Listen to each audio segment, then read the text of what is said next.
Assalamualaikum warahmatullahi wabarakatuh. Alhamdulillah rabbil alamin. Allahumma shalli ala sayyidina Muhammadin wa ala alihi wa sahbihi ajmain. Kalau tadi ada yel-yel ya di depan, saya juga ingin biar kita semangat. Prestasi, jawabnya yes itu aja ya. Kita mulai. Prestasi? Yes. Prestasi? Yes. Prestasi? Yes. Terima kasih. Yang saya hormati, saya banggakan Pak Ustadz Mansur ya, pimpinan Bimbel Elektron. Yang saya hormati dan saya banggakan juga sahabat saya Al Mukarrom ya, Insinyur Kiseno. Beliau ini sahabat saya lama dan beliau seorang motivator nasional. Alhamdulillah bisa datang yang kesekian kalinya Kiseno di hadapan kita. Mau tepuk tangan dulu beliau ya. Yang saya hormati juga orang tua, wali murid dan anak-anak aku yang di SMP kelas 9 ya. Kelas 9 ya, alhamdulillah. Saya mohon maaf tadi pagi Bapak dan Ibu tidak bisa hadir, tapi lain peserta Pak ya, nggak apa-apa. Saya berbagi dengan Bu Enda. Tapi begini, ada beberapa hal yang ingin saya sampaikan. Saya mohon maaf ini tidak terstruktur Pak, tapi spontan saja. Tapi saya melihat pendidikan ini sebenarnya perlu kita renungkan. Tokoh atau pahlawan atau pendiri di pendidikan ini, Kiai Hajar Dewantara itu mengatakan taman siswa, ya taman siswa. Jadi di sekolah itu harus menyenangkan. Kalau kita bertanya Pak Ustadz Mansur di mana? Oh beliau lagi ada di taman. Berarti taman itu suasananya nyaman dan menyenangkan. Harusnya di sekolah seperti itu. Nah di Samarinda ini kita memiliki 222 sekolah negeri ya. Yang SMP-nya yang negeri itu ada 48. Menteri Mendikbud kita juga baru. Nah ini menterinya berbeda dengan yang lain. Saya secara pribadi dan kecerdasan saya senang sekali dengan kebijakan-kebijakan beliau. Artinya yang ribet, yang rumit-rumit itu dibuat sederhana. Intinya itu. Nah, saya selalu menyampaikan kepada kawan-kawan di distrik itu, karena kita memiliki 222 sekolah, ada 120.000 ya, murid yang ada di Samarinda ini di bawah kewenangan distrik Kota Samarinda. Jadi tanggung jawabnya cukup besar. Layani orang dengan baik. Bagaimana kalau orang yang berurusan ke kita, kita switch pemikiran kita bahwa kita jadi orang yang memerlukan kita seperti itu. Nah sehingga tadi disampaikan Pak Mansur, ada satu kata perubahan itu yang paling penting. Lakukan perubahan itu ke arah yang baik walaupun sedikit ya. Nah sehingga saya kadang-kadang kehabisan kalimat, saya hanya menyampaikan ingat ya, umur kita di dunia ini tidak bergaransi, tidak tahu kita kapan meninggalkan dunia ini. Kemudian yang kedua, amanah dan jabatan itu juga tidak lama. Nah sehingga lakukanlah perubahan ke arah yang baik walaupun sedikit. Itu yang penting. Nah kemudian berikutnya ada 4 sebenarnya kebijakan Pak Menteri itu yang disampaikan istilah beliau tahap pertama. Yang pertama itu yang menentukan kelulusan nanti tidak boleh lagi pemerintah pusat, tidak boleh lagi provinsi, tidak boleh lagi kota, tapi murni sekolah. Itu sebenarnya udah 2 tahun ini ujian nasional tidak ditentukan melalui UNI itu. Tapi soalnya masih ada, kalau di SD itu ada 25%, kisi-kisinya masih dari nasional. Tapi sejak sekarang itu silahkan kepada daerah. Nah, saya juga agak sedikit pusing. Karena apa? jajaran kita yang di bawah ini sudah terbiasa menunggu arahan, menunggu petunjuk, sehingga ini lambat kita berkembangnya, sehingga harus ada keberanian. Nah, saya diangkat per Juni 2014 di distrik itu, kurang lebih 3 tahun saya diberi amanah lagi di Bapeda, tapi per April kemarin dikembalikan lagi ke distrik.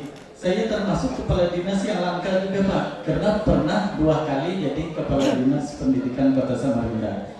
Sebenarnya itu langka, tapi nggak apa-apa, amanah kita terima saja. Nah, lalu yang kedua, kebijakan Pak Menteri itu ujian nasionalnya nanti dirubah. Tadi saya bisik-bisik dan Kiseno, kira-kira berdampak enggak dengan LKP? Enggak usah takut Pak Nasor, saya akan mendukung itu. Jadi ujian nasional itu nanti tidak di akhir. Maksudnya itu supaya anak-anak kita tidak fokus pemikirannya itu hanya untuk UN. Kelas 3 atau kelas 9 dari awal masuk sudah mikirin UN. Jadi ujian nasional itu di 2021 nanti, kalau sekarang kita masih ya. Tapi kalau SD enggak, kita bikin ujian sekolah sekarang. Nah, ujian nasional itu pelaksanaannya di tengah-tengah, bukan di akhir. Lalu modelnya nanti tidak seperti ini, tidak ada pilihan ganda, tapi nanti ujiannya itu literasi. Kita tunggu nanti seperti apa SOP atau posnya untuk literasi itu. Kemudian numerasi. Kita tunggu juga. Nah, yang ketiga yang tidak lepas dari kita adalah survei karakter. Ini yang paling penting. Di 2015 saya juga minta tolong supporting dari Kiseno. Itu kita membuat Perwali 13 nomor 13 tahun 2015. Di sana penguatan karakter bagi siswa kita. Karena saya yakin Bapak dan Ibu yang saya hormati ya, bahwa ke depan bangsa kita ini akan bagus kalau karakternya kuat. Kalau di dalam bahasa agama itu dia berakhlak yang baik, akhlakul karimah. Kalau bahasa orang tua-tua kita dulu itu punya adat istiadat, dia punya budi pekerti yang baik. Nah, itu sama hasil riset dari Harvard University itu terbukti memang success story itu 75-80% karena orang berakhlak yang baik, berkarakter yang baik. Sehingga 20-25% itu karena skill dan keterampilannya. Jadi tidak banyak. Bahkan orang yang dipecat itu jarang, oh kamu udah pandai membuat konsep surat terus dipecat jadi kepala dinas, ya ada. Yang dipecat jadi kepala dinas itu pasti permasalahan sosial, permasalahan akhlak. Misalnya tidak disiplin, korupsi, berselingkuh, macam-macam sosial. Nah, jadi itu kedepannya harus kuat. Nah, sehingga kebijakan-kebijakan beliau itu yang berikutnya adalah RPP guru-guru nanti tidak dibuat ribet lagi. RPP-nya sampai 20 halaman lebih. Padahal yang diminta itu cuma satu. Plan-nya seperti apa? Kalau kita mau ngajar itu apa yang harus disiapkan? Terus pelaksanaannya dan cek nanti. Plan, do, dan cek. Disederhanakan. Nah, lalu model-model belajar yang klasik, nah di sini Pak Ustadz Mansur saya akan support. Tapi saya tidak terlalu berani juga ngomong di luar ya. Saya sebenarnya banyak percaya ke swasta dan lembaga-lembaga bimbel yang profesional ya. Kenapa? Saya punya anak 4, semuanya dari swasta. Karena di negeri itu bayangkan Bapak dan Ibu, urusan bikin pas foto 20.000 saja ribut itu. Karena paradigma berpikir atau persepsi masyarakat kita memang pendidikan itu gratis. Ini yang saya edukasi sejak 2014. Saya sampaikan terus, sekolah tidak haram untuk dibantu, tapi fenomenanya di sekolah negeri itu memang berat. Kan anak-anak itu kalau mau ujian nanti kan dibuat pas foto yang bagus untuk ijazah misalnya. Kalau kita foto keluar ke foto studio, misalnya itu bayarnya 25.000. Tapi kalau dipanggil ke sekolah, bayarnya cuma 20.000. Itu marah. Saya juga bingung penyebabnya apa. Nah, sehingga sekarang kita sampaikan ke sekolah negeri, kalau ada yang tidak setuju, biarkan aja. Tidak usah dibatalkan rencana yang baik itu. Nah, silahkan, ya dia nggak mau, dia orang kaya atau punya duit nggak mau, ya silahkan foto sendiri aja. Jangan yang 1-2% ini mengganggu kebijakan yang cukup banyak. Jadi di dunia ini tidak ada yang gratis, Bapak dan Ibu dan anak-anak ya. Jadi jangan kita ngomong yang tidak mendidik. Itu kelihatannya ngomongnya sepele. Nah, kau nggak usah repot-repot belajar. Karena pendidikan gratis, nanti kalau jadi orang hebat, saya tidak pernah mendengar kalimat inspirasi seperti itu. Dan itu tidak baik. Yang bagus itu sampai sekarang masih berhasil kita pertahankan, tidak ada seorang pakar, profesor, doktor pun yang membantah. Nah, kau bersakit-sakit dulu ya, supaya kau bersenang kemudian. Kamu rajin belajar, supaya kau jadi orang pandai. Kamu rajin menabung, supaya kau menjadi orang kaya. Itu gak ada yang membantah. Sehingga di sekolah itu sebenarnya perjuangan, korban tenaga, korban waktu, korban biaya. Gak ada, sekolah itu gak ada yang gratis sesungguhnya. Karena anak-anak kita kan dikasih uang saku, yang di SMP itu diantar pakai sepeda motor, dibelikan baju dan seterusnya. Apakah itu enggak ada pengorbanan? Saya kira pasti pengorbanan. Nah, model-model yang seperti ini yang harus kita tanamkan, dan anak-anakku semua manfaatkan ya masa mudanya. Sebab waktu itu berputar, sekali berputar nggak bisa lagi diputar ke belakang, nggak bisa. Jadi waktu itu jalan terus, dan kita nggak lama. Sekali lagi kita tidak lama di dunia ini dan tidak bergaransi, sehingga manfaatkan waktu kita masih sehat, masih muda, masih fresh untuk belajar, itu manfaatkan. Nah, kemudian yang menyangkut dengan kebijakan Pak Menteri tadi, model-model pembelajaran itu memang harus ada terobosan, keberanian.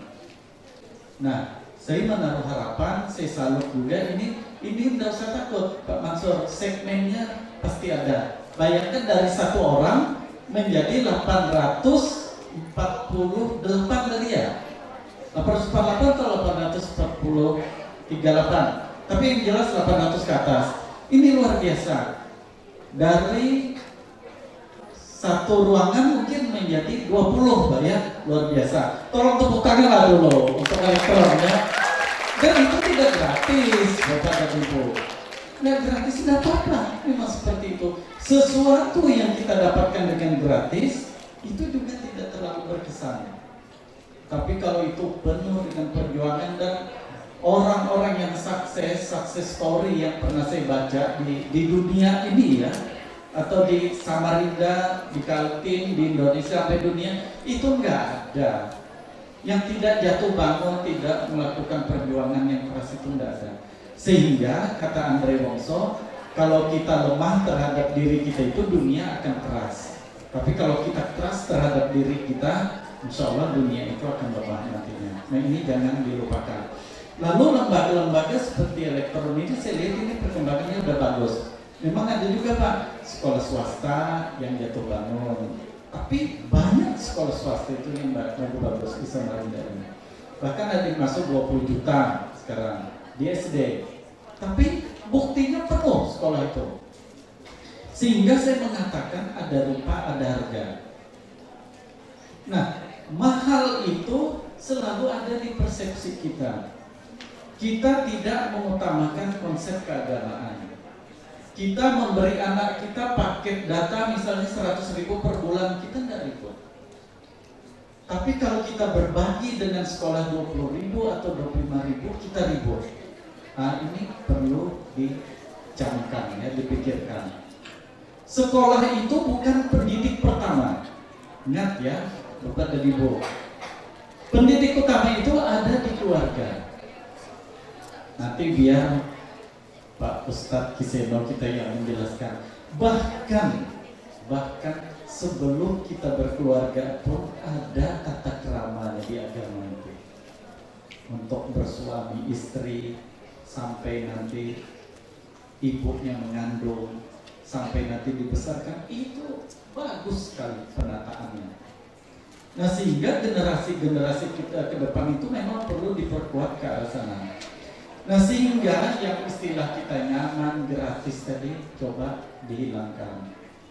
Nah, lembaga-lembaga swasta ini sudah menunjukkan jati dirinya. Kalau saya menyebut sekolah ya di Samarinda ini seperti Bunga Bangsa, Cordoba, Granada, Katolik, Asisi, Sunodia. Itu hebat-hebat, banyak lagi yang lain, Al-Azhar segala macam. Nah, karena model-model pendidikan di mereka itu bergeser sedikit. Saya tidak menyebutnya banyak ya. Kalau banyak juga tidak apa-apa.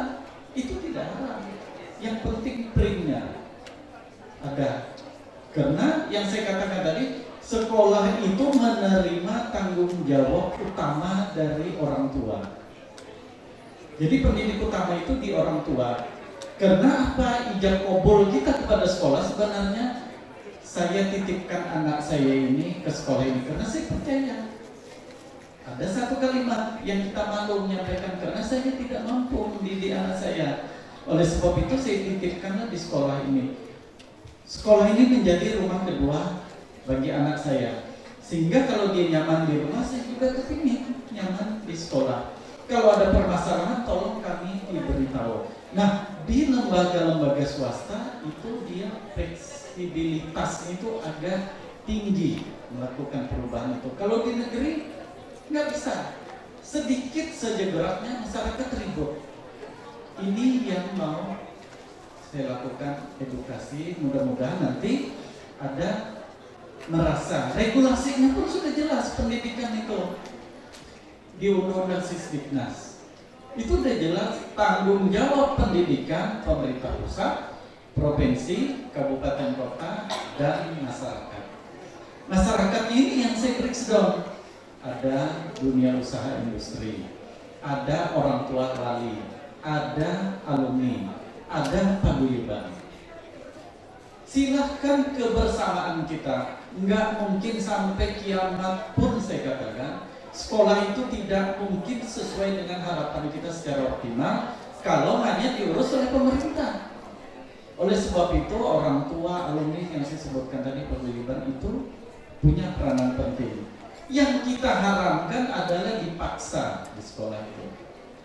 Kalau orang konsepnya berbagi, syariah, bahkan di agama itu kalau yang punya harta sudah sampai nisabnya itu wajib dikeluarkan.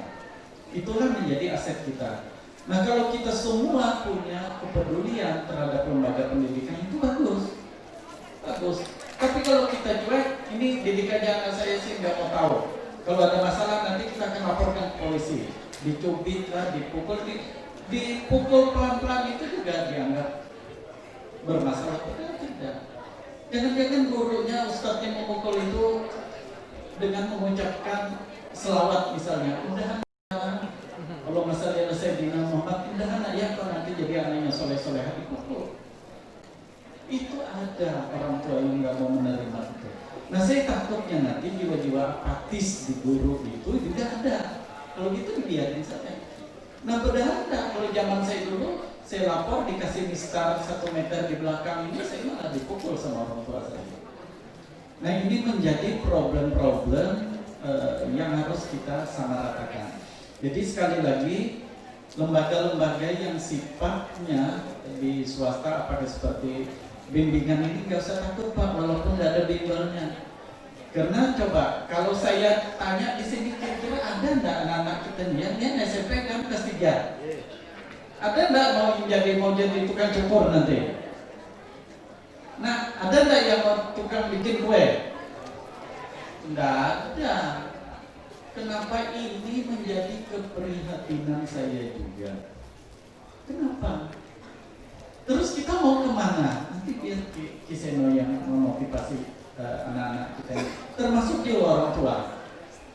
Yang saya sebutkan tadi, tukang cuci motor atau mobil, tukang buat kue, tukang cukur rambut, itu seperti pekerjaan yang tidak menjanjikan di kita. Tidak ada, ini contohnya Ustaz Mansur.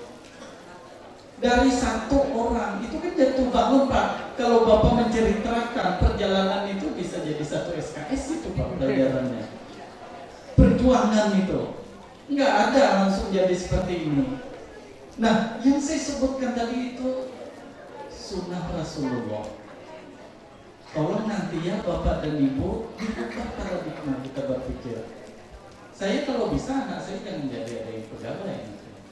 Terus kalau ditanyakan kenapa Bapak jadi pegawai? Ya saya ini terpaksa saja dari dulu. Kalau saya cerita 2 SKS Pak perjalanan hidup pegawai ini. Tapi mari kita bekerja di sektor perniagaan, di sektor perdagangan, di sektor jasa. Bangsa yang hebat itu bangsa yang bekerja di sektor itu dominan. Jadi jangan kita berharap di sektor tambang, jadi buruh nanti. Coba dibuat, dikrit, ya. Saya yakin di lembaga elektronik kan tidak sendiri Ustaz Mansur nih. Banyak kan tenaganya Pak? 57. Nah, 57, tolong tepuk tangan ya. Beliau bisa mengkrit pekerjaan 57. Di Samarinda ini ada tukang cukur yang request bayarnya 600.000, itu ada. Terus kalau kita cukur yang 20.000 dengan 600.000 sama. Saya kalau cukur 600.000 tapi saya nggak pernah ya. Saya kira wajah saya tetap seperti ini aja, nggak ada yang berubah. Tapi kenapa orang mau? Itulah manusia. Kalau orang punya duit 1 miliar atau sekian ratus juta, dia bayar 600.000 itu nggak mahal. Tapi sektor itu menjanjikan. Cuci mobil, ada yang sampai 1 juta di El Barito atau di Trijaya. Apakah pernah kita melihat usaha itu kosong? Nggak ada, tetap penuh. Ini di hotel senior ini yang namanya juru masaknya, boleh nanti tanyakan setnya itu berapa gajinya, itu puluhan juta ke atas. Nah maksudnya kita sudah mulai sekarang paradigma berpikir kita bisa berubah. Lalu sekolah yang disebut hebat, nah ini juga penting ya ke ibu-ibu, orang tua atau wali. Selama ini sekolah yang dianggap hebat itu, saya kalau bertanya pastilah dijawab ya pasti SMA 1 misalnya, itu pasti SMA 2, SMA 3. Kan begitu paradigma kita sekarang. Itu disebut sekolah-sekolah hebat. Padahal definisi sekolah hebat itu Bapak dan Ibu, yang pertama ya, sekolah hebat itu sekolah yang bisa merubah perilaku anak kita. Itu yang saya bilang tadi, penguatan karakter. Perilakunya itu dari tidak baik menjadi baik, yang baik menjadi lebih baik. Nah itu diingat ya. Jadi bukan karena saya bukan mengatakan SMA 1, 2, 3 itu tidak baik, enggak. Tapi persepsi kita selama ini seperti itu. Terus sekolah itu bagus gedungnya, ya pastilah semua kita kepingin. Yang ketiga, banyak orang baik di sana, orang kaya. Padahal sekolah unggul itu satu tadi merubah perilaku, yang kedua kemampuan membacanya, literasinya. Nah ini nanti kaplingannya Kiseno Ikro itu ya, wahyu yang pertama turun membaca, tapi bukan hanya membaca situasi. Kita memang survei dari UNESCO itu daripada 1.000 orang, kemampuan membaca yang benar itu hanya 1. Saya nggak tahu juga, walau bisa betul apa enggak riset itu. Tapi saya lihat orang kita, generasi muda kita, bahkan anak-anak usia dini kita itu membacanya cepat, tapi membaca di medsos. Nah hati-hati Bapak dan Ibu ya, itu gadget itu bisa positif, bisa negatif, hati-hati. Nah kemudian yang ketiga, ciri-ciri sekolah unggul itu kompetensi di sekolah. Nah ini mungkin yang dilakukan oleh LKP elektronik ini. Model pembelajarannya tidak klasik, ada cara-cara bagaimana menyenangkan. Nah itu peran guru. peran guru yang memang harus berani mengupdate dirinya. Kompetensi siswa itu kalau saya panggil ke sini satu, saya wawancari, saya tanyakan, tidak gugup. Biasa saja dia menyampaikan argumen, menyampaikan pendapat. Nah, kalau dia panjang ini saya mau itu, tapi nggak usah lah. Dan waktu artinya intinya anak-anak itu kalau kita panggil dia rileks menyampaikan, tidak gugup, tidak kaku segala macam. Itulah sebenarnya ciri-ciri daripada sekolah unggul. Nah nanti model teknisnya silakan di sekolah itu berkreativitas. Nah sebagai closing statement saya, misalnya ada satu yang masih menjadi pemikiran saya selama ini adalah asupan di sekolah. Saya kepingin sebenarnya di sekolah itu kalau tidak bisa per sekolah, per kelas saja. Artinya makan anak-anak itu dikoordinir oleh sekolah, diatur konsep proporsional tadi. Yang tidak mampu kita bantu, yang mampu silakan. Saya ingin mempraktekkan bahwa sesungguhnya jangan sampai lagi ada zat pengawet, zat pewarna, karena itu masuk ke dalam perut anak-anak kita, jadi darah daging. Apalagi tata keramanya tidak benar. Sambil makan, sambil berjalan makan. Ya kalau di Islam mohon maaf jangan pakai tangan kiri. Terus cuci tangan sebelum makan, duduk berdoa dulu. Ini masih banyak di sekolah-sekolah kita yang tidak diterapkan seperti itu. Jadi bukan soal makannya it's okay yang pertama. Nah kalau dia jajan 20.000 di luar, kalau bisa di take over oleh sekolah, diambil dengan 15.000. Kita edukasi anak-anak kita, jangan makan paspor, jangan makan makanan. Maaf ini corona itu juga kadang-kadang jadi makanan haram Pak, dan segala kelelawar dimakan di sana, segala kata. Itu bagaimana edukasi di sekolah, apalagi dari usia dini. Jadi saya kira seperti itu beberapa hal yang dapat saya sampaikan. Selamat dan sukses kepada bimbel elektron. Saya yakin insya Allah lebih jaya kembali. Tadi muridnya di SMA banyak Pak ya, di SMP. Tapi kita jangan juga melihat jumlah. Tadi satu kelasnya 8 luar biasa, bagus sekali. Nah, saya yakin itu dengan tenaga pendidik yang profesional yang tidak kaku. Dan terima kasih pada SMA. Jangan lupa, jangan bosan-bosan Pak. Pokoknya ke Samarinda.